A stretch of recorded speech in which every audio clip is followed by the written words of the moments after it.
അപ്പം ഇന്ന് നമുക്കൊരു ഡേ ഇൻ മൈ ലൈഫ് കാണാം. അപ്പോൾ നമുക്കിന്നൊരു സ്പെഷ്യൽ ഡേ ആണ്. നമ്മുടെ വീടിൻ്റെ പാല് കാച്ചലാണ്. അപ്പോൾ ഞാൻ കാലത്ത് തന്നെ അമ്പലത്തിലൊക്കെ പോയി തൊഴുത് വന്നു. അങ്ങനെ നേരെ നമ്മുടെ വീട്ടിൽ പോയി വിളക്കൊക്കെ വെച്ചു. വിളക്ക് വെച്ചിട്ടാണ് പിന്നെ ബാക്കിയുള്ള കാര്യങ്ങളിലേക്ക് കിടന്നത്. അപ്പോൾ നമ്മളിന്ന് ചിക്കൻ ബിരിയാണിയാണ് വെക്കുന്നത്. അപ്പോൾ അതിനൊക്കെയുള്ള മസാലയും കാര്യങ്ങളൊക്കെ തേച്ച് വെച്ച് ചിക്കനിലേക്ക് പിടിക്കാൻ വെച്ചിട്ട് പിന്നെ ഞാൻ ബ്രേക്ക്ഫാസ്റ്റ് കഴിക്കാനിരുന്നു. അപ്പോൾ അതിലേക്ക് ഞാൻ തൈര് ഒഴിച്ചിട്ടാണ് ഇത് കുഴയ്ക്കാറ് കേട്ടോ. തൈര് ഒഴിച്ച് കുഴയ്ക്കുമ്പോൾ ചെറിയൊരു പുളിപ്പും കൂടി നിൽക്കാറുണ്ട്. അപ്പോൾ ഇഞ്ചി വെളുത്തുള്ളി പേസ്റ്റ്, കാശ്മീരി മുളക് പൊടി, മല്ലിപ്പൊടി ഇടാറില്ല, ബാക്കി എല്ലാ മസാലകളും ഇടും. എന്നിട്ട് നമ്മൾ നന്നായി ഉപ്പൊക്കെ ഇട്ട് നല്ല രീതിയിൽ കുഴയ്ക്കും. ചിലർ വിനീഗർ ഒഴിക്കുന്ന കണ്ടിട്ടുണ്ട്, നല്ല സോഫ്റ്റ് ആവാറുണ്ട്. ചിക്കൻ ഫ്രൈ ചെയ്യുമ്പോൾ നല്ല സോഫ്റ്റ് ആവും. ഞാൻ ചില സമയത്ത് ഇടാറുണ്ട്, ഇപ്പം എൻ്റെ കയ്യിൽ ഇല്ലാത്ത കാരണം ഞാൻ ഇടണില്ല.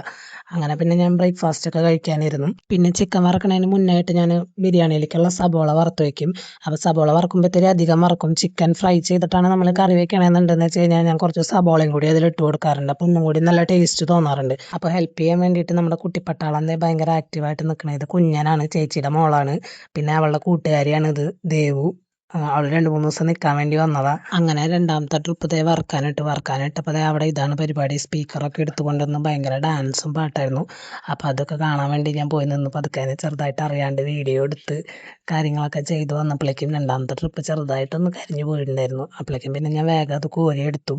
ഇനി ഞാൻ പറയാൻ പോകുന്നത് ചെറിയൊരു ടിപ്പാണ്. അപ്പോൾ നമ്മൾ ഇതിലേക്ക് കുറച്ച് പഞ്ചസാര ഇട്ട് വയ്ക്കും. പഞ്ചസാര ഇട്ട് വെച്ച് കഴിഞ്ഞാൽ ആ ക്രിസ്പിനെസ് അങ്ങനെ തന്നെ നിൽക്കും. അപ്പോൾ ഞാനത് ചെയ്യാറുള്ളൊരു ടിപ്പാണ്. നല്ല ബിരിയാണിയൊക്കെ വെക്കണവർക്ക് എന്തായാലും ഇഫക്റ്റീവാണ്. ഇതൊന്ന് ചെയ്ത് നോക്കാത്തവരൊന്ന് ചെയ്ത് നോക്കണം.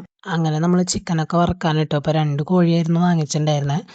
നമ്മൾ പാല് കാച്ചാത്ത കാരണം നമ്മുടെ വീട്ടിലൊന്നും വെച്ചിട്ടുണ്ടായില്ല. അപ്പോൾ ഞാൻ എൻ്റെ വീട്ടിൽ വെച്ചിട്ട് അങ്ങോട്ട് കൊണ്ടുപോവാണ് ചെയ്തത്. അപ്പോൾ ബിരിയാണി പണിയായ കാരണം അമ്മ ആ ഭാഗത്തേക്കൊന്നും അടുക്കില്ല. അല്ലെങ്കിൽ ചോറും കൂട്ടാനൊക്കെ ആണെങ്കിൽ ഞാൻ വെക്കില്ല, അമ്മ വെക്കും. അമ്മ അത്യാവശ്യം നന്നായി എല്ലാതും വെക്കുമായിരുന്നു. പക്ഷേ ഞാനിപ്പോൾ ഈ ബിരിയാണിയൊക്കെ വെച്ച് തുടങ്ങിയ പിന്നെ അമ്മ ആ ഭാഗത്തേക്ക് വരില്ല. അപ്പോൾ പിന്നെ ഞാനുണ്ടെങ്കിൽ പിന്നെ അമ്മ എൻ്റെ കയ്യിൽ ഏൽപ്പിച്ചിട്ട് അമ്മയുടെ കാര്യം നോക്കി പോകും. അപ്പോൾ നമ്മളിവിടെ ചിക്കൻ വറക്കുമ്പോൾ അപ്പുറത്ത് നല്ല ഡാൻസും പാട്ടും ബഹളമാണ്. അപ്പോൾ ചെക്കന്മാരൊന്നും ഇറങ്ങിയിട്ടില്ല. ചെക്കന്മാരൊക്കെ ഫോൺ നോക്കി വലിയ പോസ്റ്റിൽ നിൽക്കുക. പെൺപിള്ളേരാണ് അടിച്ചു പൊളിക്കുന്നത്. അപ്പോൾ പാട്ടും ഡാൻസൊക്കെ കണ്ടു വന്നപ്പോഴേക്കും നമ്മുടെ ചിക്കൻ അത്യാവശ്യം വെന്തുണ്ട്. ഞാനൊന്ന് ഷാലോ ഫ്രൈ ചെയ്തെടുക്കാറുള്ളൂ, വല്ലാണ്ട് അങ്ങോട്ട് നല്ല ഡ്രൈ ആക്കി ഫ്രൈ ചെയ്യാറില്ല. അപ്പം നമുക്കൊരു മുറുക്കം തോന്നാറുണ്ട്. അപ്പം ജസ്റ്റ് ഒന്ന് പുറത്തൊക്കെ ഒന്ന് മൊരിഞ്ഞ് കിട്ടണ രീതിയിൽ മാത്രമേ ഞാൻ ആക്കാറുള്ളൂ കേട്ടോ. അങ്ങനെ നമ്മളിത് അത് വറുത്ത് കോരി രണ്ടാമത്തെ ബാച്ച് ചിക്കൻ ഇട്ടിട്ടുണ്ട്. അപ്പം ഈ ഒരു ബാച്ചും കൂടി വറക്കാനുള്ളൂ ഇനി.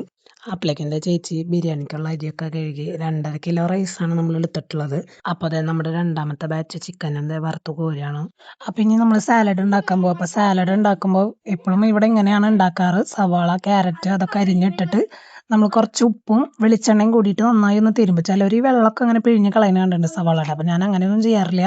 അപ്പോൾ അമ്മ ഒരു സൈഡിലിരുന്ന് മുട്ട പൊളിക്കുന്നുണ്ടാവും. പിന്നെ ചിക്കൻ വറുത്ത് കഴിഞ്ഞാൽ അടിയിൽ പിടിക്കില്ല. അപ്പോൾ അതിൽ തന്നെ ഞാൻ സവാള ഇടാറില്ല. അതൊന്നും എടുത്ത് കഴുകി കളഞ്ഞിട്ട് ഇടാറില്ല. അല്ലെങ്കിൽ ചിലപ്പോൾ ഒരു കരിഞ്ഞ ടേസ്റ്റ് പോലെ വരാറുണ്ട്. നമുക്ക് സവാള വഴറ്റാനിടാം. ആ സമയത്താണ് പിന്നെ ഞാൻ ബിരിയാണിയുടെ പണികളിലേക്ക് കിടക്കണം. അപ്പോൾ ബിരിയാണിക്ക് ആദ്യം ഞാൻ നെയ്യ് ഒഴിച്ചിട്ട് അണ്ടിപ്പരിപ്പും മുന്തിരിയും നന്നായി വറുത്ത് കോരും. അപ്പോൾ അണ്ടിപ്പരിപ്പും മുന്തിരിയും വറുത്ത് കോരുമ്പോൾ നമുക്കൊരു പാകമായി എന്ന് തോന്നാനായിട്ട് മുന്നേ നമ്മൾ എടുക്കണം, അല്ലെങ്കിൽ അത് കരിഞ്ഞു പോകും. അപ്പോൾ നമ്മൾ അണ്ടിപ്പരിപ്പും മുന്തിരിയും വറുത്തെടുത്തിട്ടുണ്ട്. ഇനിയാണ് ഇതിലേക്ക് മസാലകളൊക്കെ ഇട്ടിട്ട് ആദ്യം ഒരു സവാളയും കൂടി ഞാൻ ഇടാറുണ്ട്. സവാളയും കൂടി ഇട്ടിട്ട് നമ്മളൊന്നത് വഴറ്റിയിട്ടാണ് പിന്നെ നമ്മൾ തിളച്ച വെള്ളം അതിലേക്ക് ഒഴിച്ചു കൊടുക്കാറ്. എന്നിട്ട് പിന്നെ നമുക്ക് അതിലേക്ക് തിളയ്ക്കുമ്പോൾ ഉപ്പിട്ട് കൊടുക്കാം. അപ്പോൾ ഞാൻ ബിരിയാണിയുടെ പണി ഏറ്റെടുത്ത കാരണം അമ്മ ചിക്കൻ്റെ പണി ഏറ്റെടുത്തിട്ടുണ്ട്. അപ്പോൾ അമ്മ അതിലേക്ക് വേണ്ട മസാലപ്പൊടികളും കാര്യങ്ങളൊക്കെ ഇട്ട് ഇളക്കാണ്. ഇനിയാണ് നമുക്ക് 8ൻ്റെ പണി കിട്ടിയപ്പോൾ വെള്ളം തിളച്ച് വന്നിട്ടുണ്ട്. അപ്പോൾ 2.5 കിലോ അരിയാണ് ഞാൻ എടുത്തതെന്ന് പറഞ്ഞില്ലേ. 2.5 കിലോ അരി, ഇത് 1.5 കിലോൻ്റെ പാത്രമായിരുന്നു എന്ന് തോന്നുന്നു. 2 കിലോ കഷ്ടി വെക്കാം നമുക്ക്. അപ്പോൾ വെച്ച് കഴിഞ്ഞാൽ അപ്പം തന്നെ ഒന്ന് തിങ്ങിയിട്ട് നമ്മളപ്പം തന്നെ മാറ്റി വെക്കുകയാണെങ്കിൽ കുഴപ്പമില്ലായിരുന്നു. അപ്പോൾ ഞാൻ 2.5 കിലോൻ്റെ അരി ഇതിലിട്ട വഴിക്ക് ഇത് തിളച്ച് വന്നപ്പോൾ ഒന്ന് നന്നായി തിങ്ങി. അപ്പം അങ്ങനെ തന്നെ ഞാൻ കുറച്ച് കലത്തിലേക്ക് മാറ്റി. അങ്ങനെയൊക്കെ ആയിട്ടാണ് ഒരു വിധത്തിൽ നമ്മളത് വേവിച്ചെടുത്തത് അരി.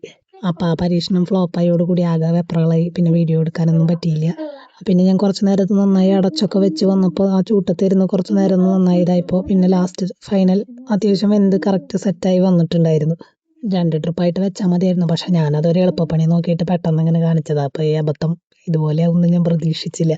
അല്ലെങ്കിൽ എന്തെങ്കിലും ഫംഗ്ഷൻ നടക്കുന്ന ദിവസമൊക്കെ നമ്മുടെ തലയ്ക്കൊരു കിറുക്കം പറ്റിയിരിക്കണ സമയമായിരിക്കില്ല. അപ്പം അന്ന് പറ്റിയൊരു അബദ്ധമാണ്. ഇതുപോലെ ഇനി ഒരു അബദ്ധം എന്തായാലും ഞാൻ ബിരിയാണി വെക്കുമ്പോൾ ഇതുപോലെ ഉണ്ടായിട്ടില്ല. അപ്പം അതിനിടയിൽ അമ്മ തക്കാളിയൊക്കെ ഇട്ട് കൊടുത്തിട്ടുണ്ട് ചിക്കനിലേക്ക്. പിന്നെ ലാസ്റ്റ് ഫൈനൽ നമ്മുടെ മല്ലിയില ഇടാം. കുറച്ച് തിളച്ച വെള്ളം ഒഴിച്ച് ഗ്രേവി അത്യാവശ്യം പാകാക്കിയിട്ടുണ്ട്. എന്നിട്ടാണ് പിന്നെ നമ്മൾ ചിക്കൻ അതിലേക്ക് ഇട്ട് കൊടുക്കുന്നത്. അങ്ങനെ നമ്മൾ ചിക്കൻ മുഴുവൻ അതിലേക്ക് ഇട്ട് കൊടുത്തിട്ടുണ്ട്. ഈ ഒരു ഇളക്കണത് കാണുമ്പോൾ തന്നെ നമുക്ക് വായിൽ വെള്ളം വരും. എന്താണെന്ന് വെച്ചാൽ ആ ഒരു ഗ്രേവിയൊക്കെ അതിൻ്റെ അടുത്ത് സെറ്റായി വരണ നല്ല റെഡിഷ് കളറും കൂടി ആകുമ്പോൾ പറയണ്ടായിരുന്നു. അത് കാണുമ്പോൾ തന്നെ നമുക്കൊരു പൊറോട്ടയോ പത്തിരിയോ അങ്ങനെ എന്തെങ്കിലും കൂട്ടി കഴിക്കാൻ തോന്നും. ഇതിപ്പോൾ ഇതിന് വോയിസ് ഓവർ കൊടുക്കുമ്പോൾ തന്നെ എൻ്റെ വായിൽ വെള്ളം വന്നു തുടങ്ങി. കുറച്ച് കഴിഞ്ഞതിന് ശേഷം നമ്മുടെ ബിരിയാണിയൊക്കെ സെറ്റ് ആയിട്ടുണ്ട്. അപ്പോൾ നമുക്ക് ബിരിയാണി ചെറിയ ലെയറുകളായിട്ടാണ് ഞാൻ കൊടുക്കുന്നത്. അപ്പോൾ നമുക്ക് ബിരിയാണി സെറ്റ് ചെയ്യാം.